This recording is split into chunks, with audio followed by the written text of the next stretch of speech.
মানব জাতির উপরে আল্লাহ পাকের সবচেয়ে বড় দয়াটা হচ্ছে কি জানেন? আল্লাহ পাক আমাদেরকে জ্ঞান শিক্ষা দিয়েছেন, ওহী নাজিল করেছেন। এটা সব কিছুর ঊর্ধ্বে।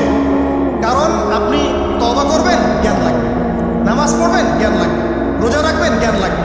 যাকাত দিবেন, ইলম লাগবে। আপনি দিনের যে কোনো আমল করেন, ইলম লাগবে।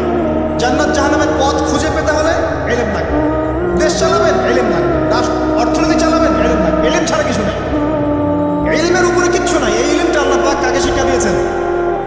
আদম আলাইহিস সালামকে। আমরা তো শিখেছি সমাজবিজ্ঞান বইগুলোতে যে আমাদের পূর্বপুরুষরা নাকি গুহায় থাকতো আর গাছের ছাল পাতা খেয়ে থাকতো, তাই না? লতা পাতা খেয়ে থাকতো, গাছের ছাল পাতা খেয়ে থাকতো, পোশাক পরতো আর কি। বোগাস, ডাহা মিথ্যা কথা। আল্লাহ রাব্বুল আলামিন সূরা বাকারা এবং সূরা আরাফ পড়ে দেখেন, আল্লাহ পাক বলছেন যে আদম আলাইহিস সালামকে আল্লাহ পাক সমস্ত নাম জ্ঞান শিক্ষা দিয়েছেন। মহাবিশ্বের যে প্রয়োজনীয় জ্ঞানগুলো আছে সেগুলো আল্লাহ পাক আদমকে শিখিয়েছেন আলাইহিস সালাম। ওয়াল্লামা আদামাল আসমাআ কুল্লাহা, আল্লাহ পাক আদমকে সমস্ত নাম শিক্ষা দিয়েছেন। আমাদের পিতা মাতারা মূর্খ ছিলেন না, তারা সৃষ্টি থেকেই জ্ঞানী ছিলেন। আদম আলাইহিস সালামের পারমাণবিক বোম বানানোর কোনো প্রয়োজন ছিল না। ছিল? বানান নাই। আপনার মধ্যে এই জ্ঞানটা আসছে কিভাবে? বাই ডিএনএ আপনি জ্ঞান পাচ্ছেন, কারণ আমরা আদম সন্তান। অনেক জ্ঞান আমাদের ভিতরেই আছে, এগুলো চর্চার মধ্য দিয়ে, গবেষণার মধ্য দিয়ে প্রস্ফুটিত হয় মাত্র। জ্ঞান ভিতরে আছে আমাদের। আমাদের পিতাকে জ্ঞানী করে পাঠানো হয়েছে। এই জ্ঞান শিক্ষা দেওয়াটা হচ্ছে আল্লাহ পাকের সবচেয়ে বড় দয়াগুলোর মধ্যে গ্রহণ করেছেন। শুধু তাই নয়, আদম আলাইহিস সালামকে এমন জ্ঞান শিক্ষা দিয়েছেন যে জ্ঞান ফেরেশতারা পর্যন্ত জানত না। এটা কি দয়া নয়? এটা কি আদম সন্তানের প্রতি ভালোবাসা নয়? তারপরে সেজদা করিয়েছেন। মহাবিশ্বে অন্য কাউকে কি সেজদা করানো হয়েছে? কোরআনে কি এমন কোনো দলিল আছে যে আদম আলাইহিস সালাম ছাড়া অন্য কাউকে সব ফেরেশতারা সেজদা করেছেন? আছে? তাহলে এই যে সম্মান দেয় আল্লাহর পক্ষ থেকে, সম্মান কিসের ভিত্তিতে সম্মান? শারীরিক ক্ষমতার ভিত্তিতে? সম্মানটা কি কারণে? জ্ঞানের কারণে, ইলমের কারণে, জ্ঞানের কারণে সম্মান। এই সম্মান দেওয়াটা কি আল্লাহ পাকের রহমত এবং দয়া নিদর্শন নয়? অতএব সম্মান পেতে হলে, আল্লাহ রহমত পেতে হলে সেই জ্ঞানের চর্চায় আবার ফিরে আসতে হবে। আপনি যদি আজও সেই ওহীর জ্ঞানের চর্চা করেন, আল্লাহ পাক এই পৃথিবীবাসীর বুকের মধ্যে আপনার জন্য সম্মান পয়দা করে দেবেন। ছোট থেকে ওই সেই জ্ঞানী যদি আপনি এখনো চর্চা করেন, আজও আপনি সম্মানিত হবেন ইনশাআল্লাহ। ব্যক্তি চর্চা করলে ব্যক্তি সম্মানিত হবে, একটা পরিবার চর্চা করলে ওই পরিবার সম্মানিত হবে, একটা সমাজ যদি চর্চা করে সেই ওহীর জ্ঞান, ওই সমাজ সম্মানিত হবে। একটা দেশে যদি আপনি ওই ওহীভিত্তিক জ্ঞান ছড়িয়ে দেন, পুরো দেশকে আল্লাহ পাক সম্মানিত করবেন, পুরো জাতিকে সম্মানিত করবেন ইনশাআল্লাহ। আরো সামনে যান, এই যে আদম এবং হাওয়া আলাইহিস সালাম গাছের কাছে চলে গেলেন, ফল খেয়ে ফেললেন, কারণ আমরা আদম সন্তান, ভুল করি। আল্লাহ পাক সাথে সাথেই বহিষ্কার করে দিয়েছেন? না, আল্লাহ পাক তওবা করার জন্য কালিমা শিখিয়ে দিয়েছেন। তাদের কালিমা জানা ছিল না। আল্লাহ পাক বলছেন ফাতালাক্কা আদম মির রাব্বিহি কালিমাত। আল্লাহ পাকের কাছ থেকে আদম আলাইহিস সালাম কিছু বাক্য শিখে নিলেন, যেই বাক্য দিয়ে ফাতাবা আলাই, সে আল্লাহর কাছে তওবা করে। কোন সেই বাক্য? সূরা আরাফে আছে, রব্বানা যালামনা আনফুসানা ওয়া ইল্লাম তাগফির লানা ওয়া তারহামনা লানাকুনান্না মিনাল খাসিরিন। এই দোয়া কে শিখিয়ে দিয়েছে? আল্লাহ। এই তওবার বাক্য যে শিখিয়ে দেয়, এটা কি দয়ার পরিচয় নয়? আমরা আল্লাহর কাছে ফিরে যাব, তওবা করবো, ইস্তেগফার করবো, এই জ্ঞানটা শিখিয়ে দেয়া কি আল্লাহ পাকের দয়ার পরিচয় নয়? তাহলে আমরা কিভাবে ক্ষমা চাইতাম? কিভাবে ক্ষমা চাইলে আল্লাহ পাক সমস্ত গুনাহ মাফ করবেন, এই পদ্ধতিগুলো বলে দেয়া কি আল্লাহ পাকের দয়ার পরিচয় নয়? তারপর সামনে যান, পৃথিবীতে নামিয়ে দিয়ে আল্লাহ পাক ক্ষান্ত হয়ে যাননি। আল্লাহ রাব্বুল আলামিন আসমান থেকে হেদায়েতের গ্রন্থ পাঠিয়েছেন, বলেছেন এই গ্রন্থের মধ্যে যা আছে মেনে চললে তোমরা আবার জান্নাতে ফিরে আসবে ইনশাআল্লাহ। আল্লাহ পাক আদম এবং হাওয়া আলাইহিস সালাম এবং আদম সন্তান সবাইকেই সৃষ্টি করেছেন। উদ্দেশ্য হচ্ছে আল্লাহ পাক আমাদেরকে জান্নাত দিতে চান। আল্লাহ পাক চান যে আমরা যেন জান্নাতে যাই। যদি আমরা জান্নাতে যেতে না পারি পরকালে, একটা কারণে যেতে পারবো না, অনলি একটা কারণ, সেটা হলো আমাদের নিজের দোষ।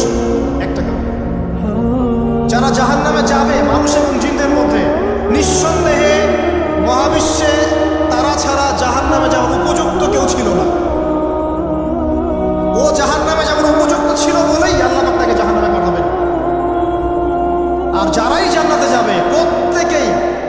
শুধু আমলের বদৌলতে যাবে না, বরং আল্লাহ পাকের রহমতেই যাবে। আল্লাহ পাকের রহমত যাদের উপরে বর্ষিত হবে তারাই জান্নাতে যাবে ইনশাআল্লাহ। আমল দিয়ে যেতে পারবে। যত আমলই করি বলা যাবে না এই আমলের বদৌলতে জান্নাতে যেতে পারবে। আল্লাহ পাক দয়া না করলে হবে না। আল্লাহ পাক চান যে আদম সন্তান যেন জান্নাতেই যায়। এই কারণেই সৃষ্টি করা, এই কারণেই আপনার ওহীভিত্তিক গ্রন্থগুলো পাঠানো, এই কারণে নবী রাসূল পাঠানো, আলেম ওলামা সৃষ্টি করা, মানুষকে সতর্ক করা, হায়াত দেয়া, বারংবার জীবনে চলতে ফিরতে আপনাকে অ্যালার্ম করা হয় আল্লাহর পথে ফিরে আসেন, আল্লাহর পথে ফিরে আসেন। অ্যালার্ম করা হয় না? বিপদ দিয়ে আপনাকে অ্যালার্ম করা হয় আল্লাহর পক্ষ থেকে। আপনি চলতে পথে হোঁচট খান, আল্লাহ আপনাকে অ্যালার্ম দেন, ফিরে আসুন। চলছেন বিপথে, আল্লাহ পাকে অ্যালার্ম দেন, ফিরে আসুন। আল্লাহ পাকের পক্ষ থেকে কিন্তু এগুলো আসে। অদ্ভুত একটা হাদিস বললাম, অদ্ভুত বলতে বলছি অ্যামেজিং হাদিস, যে একজন সাহাবী বলছে, সালমান রাদিয়াল্লাহু আনহু, তিনি বলছেন যে যখন মুমিনের উপর বিপদ আপদ বালা মুসিবত আসে, তখন মুমিনের এই বিপদ আপদ বালা মুসিবত রোগ শোকের বদৌলতে আল্লাহ পাক তার গুনাহগুলোকে মাফ করে দেন এবং তার মর্যাদাকে বাড়িয়ে দেন, এবং সে আল্লাহর দিকে ফিরে আসার অনুশোচনা করার সুযোগ পায়। আর যখন কাফের মুশরিক বা ফাসিক মানুষকে এইসব রোগ ব্যাধি বিপদ আপদ বালা মুসিবত ঘিরে ধরে, তার দৃষ্টান্ত সেই উটের ন্যায় যে উটটাকে তার মালিক বেঁধে রেখেছে, এরপর ছেড়ে দিয়েছে। সে উটটা বুঝতেও পারলো না কেন তার মালিক তাকে বেঁধে রাখলো আর কেনই বা তাকে ছেড়ে দিল। কথাটা কি বুঝতে পারছেন? যারা আল্লাহ দ্রোহী, তাদের উপর যখন বিপদ আপদ বালা মুসিবত আসতে থাকে, তারা বুঝে না যে কি জন্য আসলো আর কেন চলে গেল। কিন্তু মুমিন ব্যক্তি যারা মুসলিম, আল্লাহর অনুগত, তাদের বিষয়টা হচ্ছে এমন বিপদ আপদ বালা মুসিবত রোগ ব্যাধি তাদেরকে আল্লাহর দিকে ফিরিয়ে নিয়ে আসবে। দেখুন, এই যে পৃথিবীতে নামিয়ে দেয়া, এরপর আল্লাহর পক্ষ থেকে ঐশী গ্রন্থগুলো পাঠানো, নবী রাসূল পাঠানো, আলেম ওলামা পাঠানো, আপনাকে হায়াত দেয়া, আপনাকে রিজিক দেয়া, এই শ্বাস নেওয়ার ক্ষমতা দেয়া, আপনাকে জ্ঞান বুদ্ধি দেয়া, বিবেক দেয়া, যে আমি তার পাশে লাউ গাছ উৎপন্ন করলাম। কোন গাছ? খেতে পারেন, এর শাক এবং এই যে ফল, এটার মধ্যে নিঃসন্দেহে এমন এমন কিছু উপাদান আছে যেটা হয়তো আমরা জানিও না, আবিষ্কার করা হয় না। তিনি সুস্থ হয়ে গেলেন, আলহামদুলিল্লাহ। কোথায় যাবেন? যে কোনো জায়গায় যাবেন। নবী ঈসা আলাইহিস সালামকে চতুর্দিক থেকে আক্রমণ করছে ইহুদিরা। আল্লাহ রাব্বুল আলামিন তাকে এমন হেফাজত করলেন, তার কাছে তাকে উঠিয়ে নিলেন। এটা কি দয়ার পরিচয় নয়? এই যে একটু আগে তেলাওয়াত করলো শুরুর আগে, নবী মূসা আলাইহিস সালামের ঘটনা। বনু ইসরাইল একটার পর একটা অবাধ্যতা করেই গেছে। আল্লাহ পাক তারপরেও তাদের কাছে নবী পাঠিয়েছেন, নবী মূসাকে পাঠিয়েছেন। ফেরাউনের মতো জালেম শাসকের হাত থেকে বনু ইসরাইলকে আল্লাহ পাক উদ্ধার করেছেন। এটা কি দয়ার পরিচয় নয়? নবী মূসা আলাইহিস সালাম গাছের নিচে বসে আছেন, খাবার নাই, বাসস্থান নাই, কিচ্ছু নাই, বরং তার গায়ে একটা অপবাদ দেওয়া হয়েছে, তিনি নাকি একজন মানুষকে খুন করেছেন। অথচ তার ইন্টেনশন সেটা ছিল না। তিনি একটা ঘুষি দিয়েছেন লড়াই থামানোর জন্য, ওই এক ঘুষিতেই সেই ব্যক্তি ডেড। এবার তিনি গাছের নিচে বসে দোয়া করছেন, রব্বি ইন্নী লিমা আনজালতা ইলাইয়া মিন খাইরিন ফাকির। আল্লাহ, আমি নিঃস্ব অসহায় হয়ে এখানে বসে আছি, তুমি আমার উপর তোমার যে রহমত পাঠাবে আমি তার ভিখারি হয়ে বসে আছি।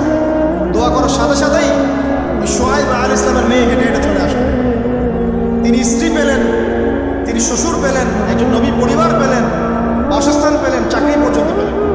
8 বছর তিনি রাখালি করেছেন শুআয়ব আলাইহিস সালামের ফার্মের মধ্যে। দয়া মুহূর্তেই চলে আসবে, শুধু আল্লাহর দিকে অভিমুখী হলেই হয়। এটা দয়া। আইয়ুব আলাইহিস সালামের কথা মনে আছে না? দীর্ঘদিন রোগে ভুগছেন, দীর্ঘদিন রোগে ভুগছেন, চিকিৎসা হচ্ছে না, ভালো হচ্ছে না, শেফা হচ্ছে না। এখানে যারা আধ্যাত্মিকত্ব নিয়ে পড়াশোনা করেন, লেখালেখি করেন, তারা বলেছেন তাদের কিছু কিছু কিতাবের মধ্যে, রোগটা যখন এমন একটা পর্যায়ে চলে আসলো যে তিনি জিহ্বাটা নড়াতে পারছেন না, কারণ তিনি আল্লাহ পাকের জিকির করতে প্রচণ্ড ভালোবাসতেন। এক পর্যায়ে রোগটা এমন একটা জায়গায় চলে আসলো যে জিহ্বাটা তিনি নড়াতে কষ্ট হচ্ছে।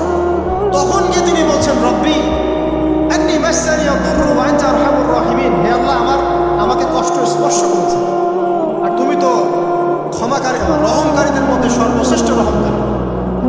আমি জিকির করতে পর্যন্ত পারছি না, আল্লাহ আমার রোগটা শেফা দিয়ে দেন।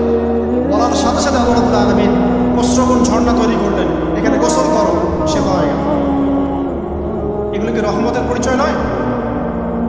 এখানে এক শ্রেণীর স্কলার এমনও বলেছেন, আজকে আমরা যারা বাহ্যিক সৌন্দর্য নিয়ে বেশি গর্ব করি আর কি, আত্মিক সৌন্দর্যের চাইতে বাহ্যিক সৌন্দর্য নিয়ে যারা বেশি গর্ব করি, যদি আল্লাহ পাক আমাদের পোশাকটাকে পরিবর্তন করে দেন, আত্মাটাকে দেহের পোশাক দেন আর দেহটাকে আত্মার পোশাক বানায় দেন, তাহলে দুর্গন্ধে কি আমাদের সামনে আসতে যাবে? কথা আপনারা বুঝতে পারছেন? আইয়ুব আলাইহিস সালামের আত্মাটা ছিল পবিত্র, পরিশুদ্ধ, তার দেহের মধ্যে রোগ হয়েছে। আর এই পুরো বিশ্বের ম্যাক্সিমাম লোকের মানুষের রোগ এখন আত্মায়, দেহে নয়। আবার বলছি, হয়তো বুঝতে পারছেন না। আইয়ুব আলাইহিস সালামের রোগটা হয়েছিল দেহে, দেহে বাইরে। তার আত্মা ছিল পবিত্র, পরিশুদ্ধ আত্মা। দেহের রোগের একটা পর্যায়ে যখন জিহ্বাটায় ইফেক্ট হলো, তখন জিকির করতে তার কষ্ট হচ্ছে, তখন তিনি দোয়া করছেন, আল্লাহ আমার এই রোগটাকে সেবা দিন। আর এখনকার পুরো জেনারেশন এই সভ্যতার রোগ হচ্ছে ভিতরে, ভিতরে আত্মায়। দেহের রোগের চাইতে তার আত্মার রোগটা বেশি। এখন এই আত্মাটাকে যদি দেহ বানিয়ে দেওয়া হয় আর দেহটাকে আত্মার পোশাক পরিয়ে দেওয়া হয়, দুর্গন্ধে কেউ সামনে আসতে চাবে না। তাই আইয়ুব আলাইহিস সালামের সেই দোয়া এখন আমাদের বেশি করা উচিত। রব্বি আন্নী মাসানিয়া দুররু ওয়া আনতা আরহামুর রাহিমিন। আল্লাহ, আমাদের আত্মায় রোগ এসেছে, এটাকে তুমি শেফা দাও।